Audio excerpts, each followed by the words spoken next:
नमस्कार, मैं हूं केशव तिवारी और अलग अंदाज में रहती हैं खबरें हमारी। क्षेत्र की जनता का आशीर्वाद मिला तो बताऊंगी कैसे किया जाता है लोगों के साथ मिलकर क्षेत्र और पंचायतों का विकास।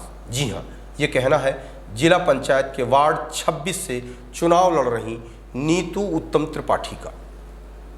नीतू विश्वविद्यालय की राजनीति के बाद अब क्षेत्र की राजनीति और समाज सेवा में आना चाहती हैं। वह एमएससी और एमफिल है, मतलब एक शिक्षित और सशक्त महिला के साथ राजनीति की कारगर सूझबूझ भी उनके पास है।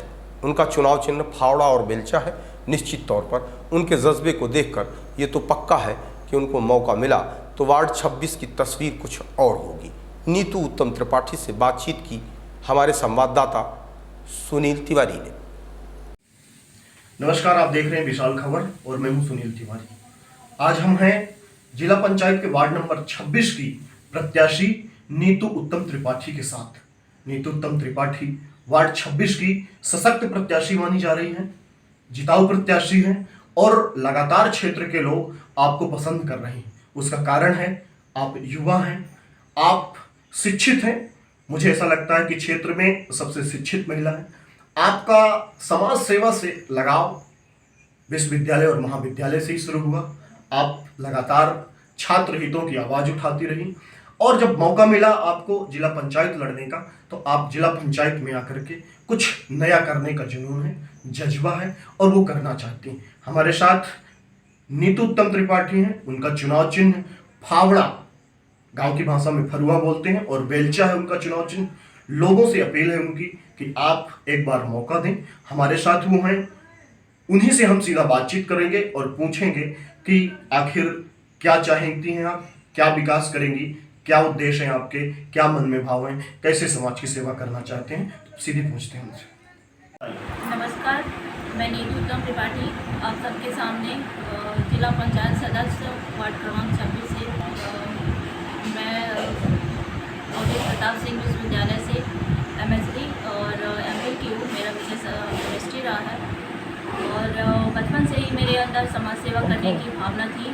क्या था, मेरे पापा जी सेक्रेटरी थे, तो हमारे घर में हमेशा ही जन कल्याण की बातें होती रहती थी। तो उनसे मैं प्रेरित होकर बचपन से ही जनसेवा की ओर मेरा ध्यान था। फिर मैं शादी के बाद जब मैं यहाँ आई तो मैंने देखा कि मेरे पति लगातार समाज सेवा में, आप सबके सेवा में तत्पर रहे हैं। इतनी कठिन परिस्थिति कोरोना काल में होते हुए भी, जबकि वो शुगर से पीड़ित थे, फिर भी उन्होंने अपने स्वास्थ्य की परवाह न करते हुए। अच्छा, एक बड़ा प्रश्न ये है कि अब पंचायत चुनाव है, वार्ड 26 के आप चुनाव लड़ रहे हैं। अगर आप मैदान में हैं और निश्चित तौर पे आप लोगों की जो पहली पसंद बन रही क्षेत्र चुनाव भी जीत रही है, चुनाव जीतने के बाद क्या प्लान है आपके, क्या होना चाहिए क्षेत्र में जो अभी तक नहीं?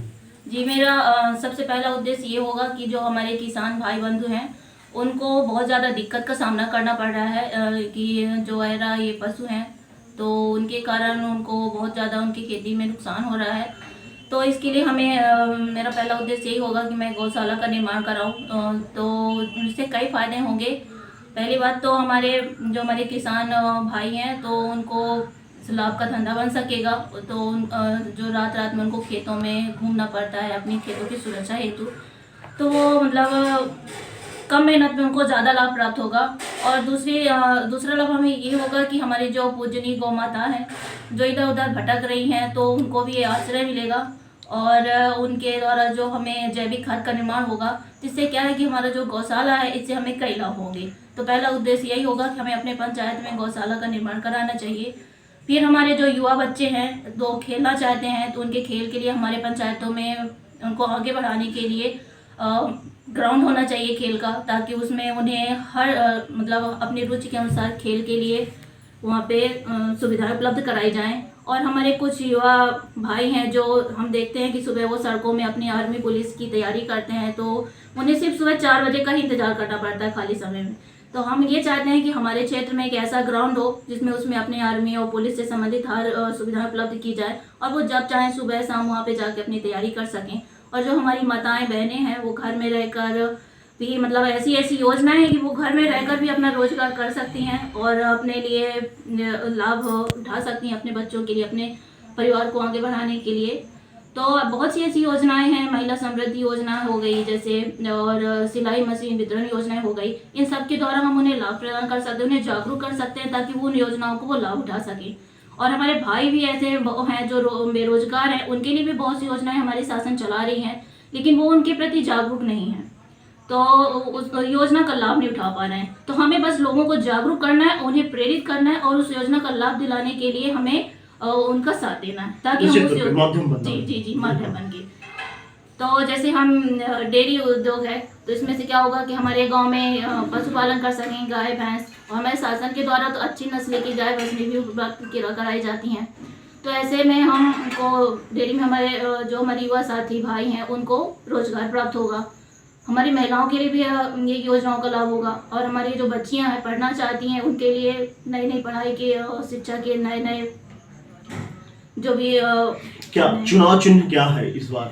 फरुआ बेलचा है जी। बिल्कुल, आप सभी मतदाता बंधुओं भाइयों से, बहनों से, माताओं से मेरा निवेदन है कि मेरा चुनाव चिन्ह फरुआ बेलचा है। तो आने वाली 25 तारीख को अपना समर्थन और आशीर्वाद और सहयोग प्रदान करें, और मैं आपके समर्थन, आशीर्वाद और सहयोग के लिए सदैव ऋणी रहूंगी। और आप हमें एक बार सेवा का अवसर दें, मैं आपको शिकायत का अवसर कभी नहीं दूंगी। ये मेरा आपसे विनम्र निवेदन है।